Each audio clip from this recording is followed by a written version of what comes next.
What if I told you HIV prevention could be as easy as 2 shots a year?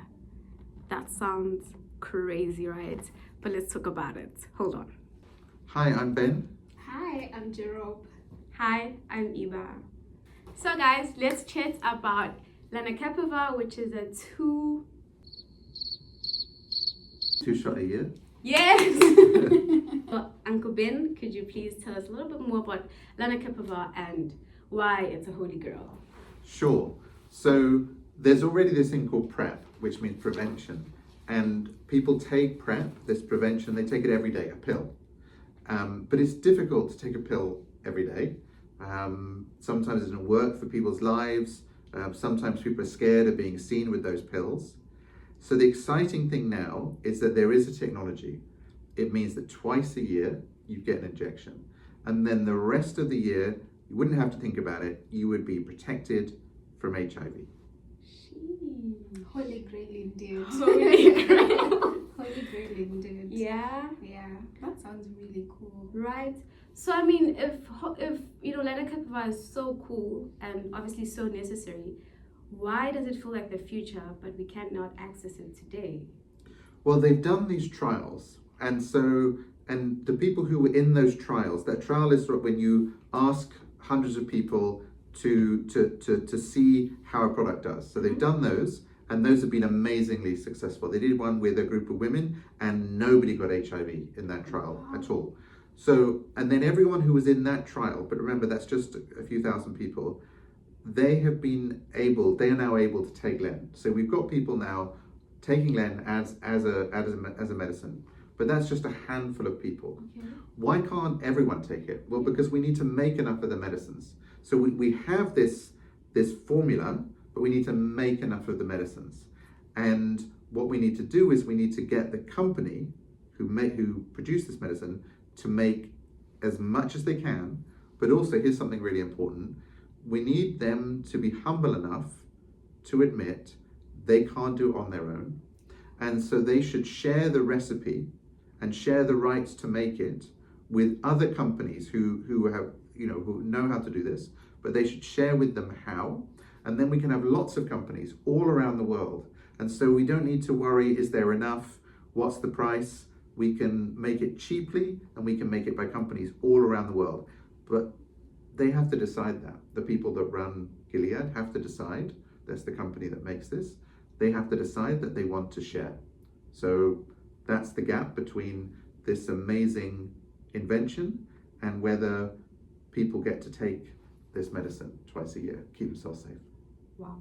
Thinking about the different types of recipes, imagine if we only had Lindt as chocolate, as our only chocolate brand. Then we wouldn't have the taste of these nice Thailand chocolate elephants, right? So I do think that if there was, a couple of other companies that had access to the receipt, then, the prices would be lower and access would be much more broad. Right, Gerald? I totally agree because then people will never be able to afford this treatment. Yeah.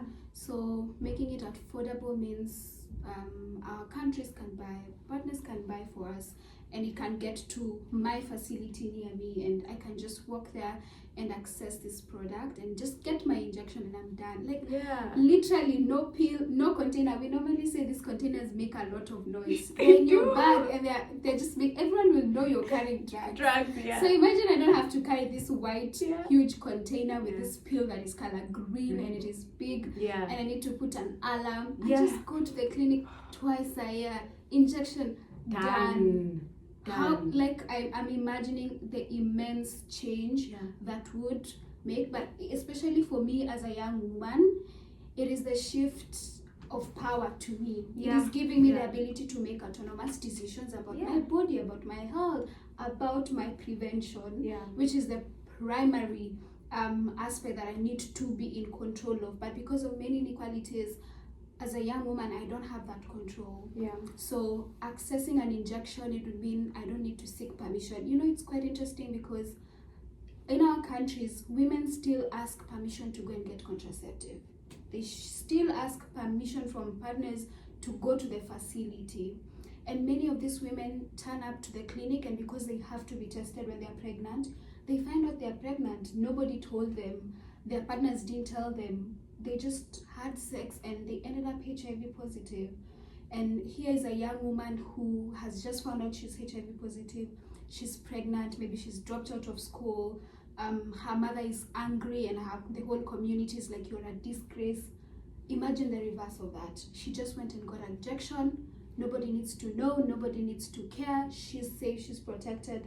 She won't get HIV. She won't have to deal with daily pills, which for over 25 years of living with HIV, we still struggle. It's not normal, it never will be. So imagine someone who just lived their whole lives negative. They didn't know about HIV, they didn't care about it, and all of a sudden, they've been tested today, they need to start treatment today. So prevention would help us get somewhere. It would mean this young girl doesn't have to go through an acceptance journey, which we all agree is difficult and hard. But instead, she won't also have to fear, but she can live every day as a young person, enjoy being young. We all know what being young is. It should be fun. It should be living without worry and fear, and that includes knowing that you're protected from HIV. So for me, a pill twice a year, Lord, I would run for that if it was a treatment option. Right. So I know young people and young women would run for it. Yeah. When that prevention of option is in our countries and in our facilities. So we need to tell Juliet, they're holding the Holy Grail. They're standing between us and the new infections we're experiencing in our country every single day. And you know, I was also thinking, thank you for that, Jerome, that Are we going to eat these chocolates? The elephant chocolate. The elephant. This is the elephant. The elephant in the room. Mm. There you go. Yeah. That I do believe that there should be more honesty when it comes to the HIV response. Are we really all intentional about the 2030 health goal? Otherwise, then why are we fighting and crying so much for Lenacapavir to be so accessible and affordable, especially for marginalized communities and people who can't afford it? If there's more honesty, then I don't see the need for us to be begging so much. Yeah, it's not fair. Yeah. It's not fair that that it's the poorest people, the most excluded people who have to fight. But we're going to have to, because it's not going to be handed over without a struggle. And the bosses of these companies, they need to be encouraged to do the right thing. Yeah. And sometimes they need to hear it more than once, and they need to hear it from lots of people all around the world. So I think we need to find ways that we can get their shareholders to talk to them, their employees to talk to them, their customers to talk to them, governments around the world, the media to ask them questions. So people keep saying to them, look, you are sitting on this amazing invention which could transform people's lives. Yeah. And, you know, and also to say to those bosses, look, at some point you're going to be an elder looking back at your life. And you can say, hey, I didn't just have one helicopter, I had two. I didn't just have one boat, I had two. I didn't just have one Rolex, I had two, or three, or four, or five. But how happy is that going to make you? Mm. And all you can say, and frankly, even if they share, they will still be very rich. But they'll be able to say, do you know what? Because of something I did, that this AIDS crisis can become a thing of the past. Imagine that be the thing that they look back on. So I would just really want them to feel that opportunity, that their legacy could be of such meaning, so much more meaningful than any profit margin. But I think they'll need a bit of, they'll need a few reminders. And so public pressure, people power, everything in the AIDS response has always depended on people power. Yeah. Everything in the AIDS response, at the beginning, people resist, people in power resist. and then people in need demand. Everything has been won that way, and this is going to be the same. So we have to push, we have to push, we have to push. But I think in the end we'll win. Yeah. And I agree with you. It's not fair that we have to push, but also it's not going to come any other way. And we're willing to push. I mean, we did push with DTG when women of reproductive age were denied, and we finally got it. So we don't mind wearing our activism shoes every now and then to remind individuals that these are people. Before you think about profits, please at least have space to think about the person. It's like you're saying, it's a legacy I think anyone would want to leave. That I changed millions of people's lives, and this is my story, and this is what I led to, and this is what I was able to do for the people. So I agree with you that they need to really think, and I wish I had the opportunity to speak to them directly. So. If you'd like to meet them, if you're here, they're here in New York. Hi. Then they would love to meet you. They'd love to tell you about their life and how you can make a difference. To young women like them. For Prevention is the new cure, and right? And so prevention is the new cure. Prevention is the new cure. Okay, so if you're watching this and you're a government decision maker or a business leader and you're thinking, but why do they need this twice yearly injection? There's already a pill you can take every day to keep yourself HIV free. Why would people want a twice yearly injection? Is it just they're just demanding something fancy? So why does it matter? Why would it matter to young women to have this choice? Empowerment, to take ownership of our power and to be the ones that are writing our own stories when it comes to SRHR, right? As young people living with HIV, I can attest to the fact that yes, it's a positive experience. Yes, we are adhering to treatment, but it wasn't an easy process. It's not nice having to take pills every day. And so I can't imagine what that's like for someone to protect themselves from HIV and the only solution is to take a pill every day. I mean, someone said to me on my TikTok, so it's not different from a person living with HIV. If I have to take a pill like a person living with HIV, then I might as well say I'm living with HIV or get HIV so I can take it forever indeed, right? If that means protecting myself. And so I think the issue in the conversation is it's not that young people don't care about getting HIV. It's that young people have an issue with taking the pills every day. Consistency, and Lenacapavir is saying convenience. So, and also privacy, right? If I know that I am in an abusive relationship where I do not have a say, asking for safer sex, then Lenacapavir is my solution. I can just, go for that 6 monthly shot, and I know that I am, protected from HIV for this couple of months, and I go back every after 6 months, and this is the theme of my life.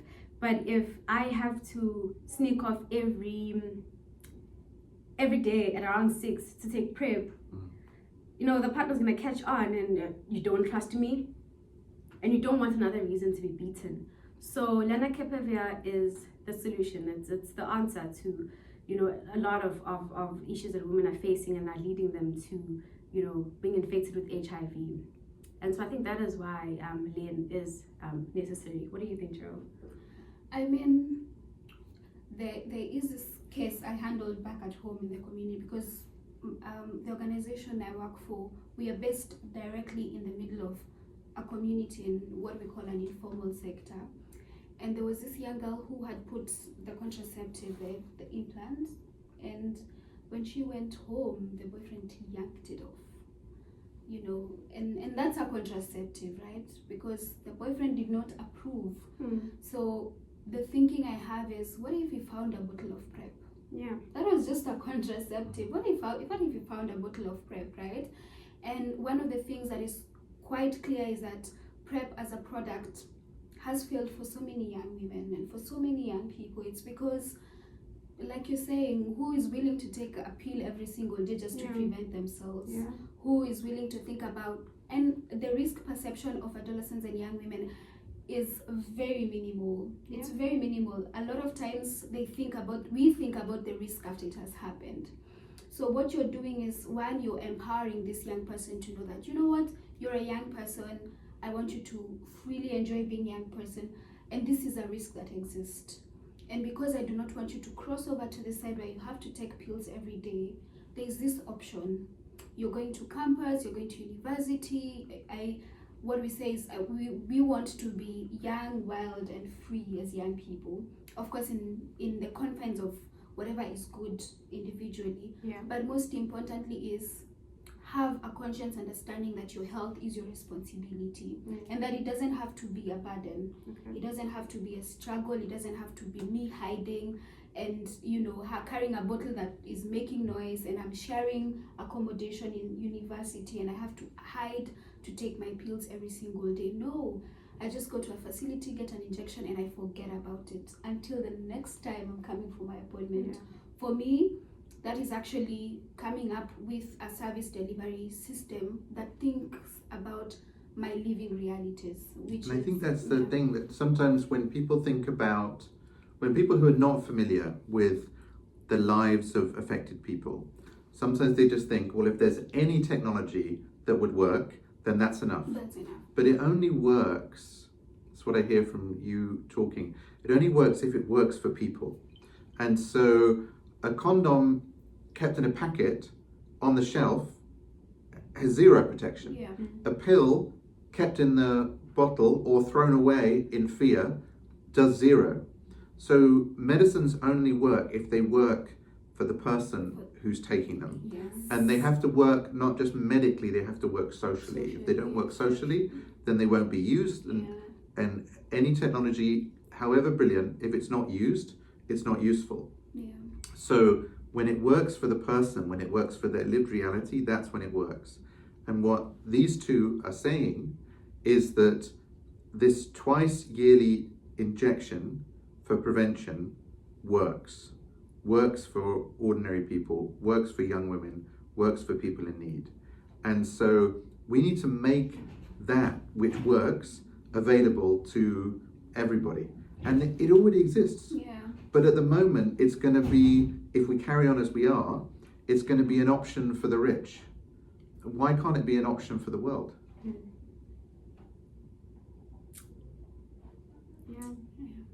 So, Uncle Ben, how can we as young HIV activists help to make Lenacapavir known, to urge Gilead, and to have it be affordable and accessible to communities that really need it, that need it? Tell people so that many know and many demand, and don't take no for an answer.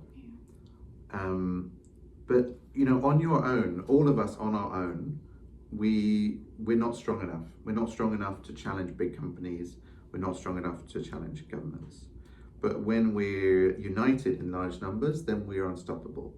So we need to get lots and lots of people to refuse to accept no for an answer.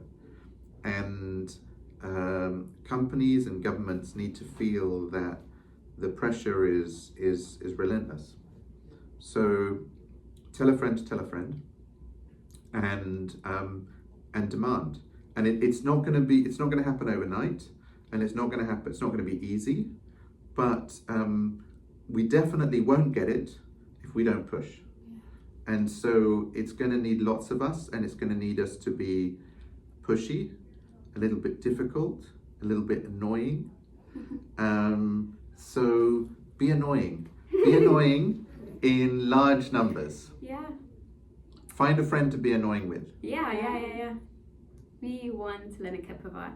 So guys, if you see this in the comment section below, please comment #Gilead, #We want Lenacapavir, #Balm in Gilead. Thank you for watching. Bye. Bye.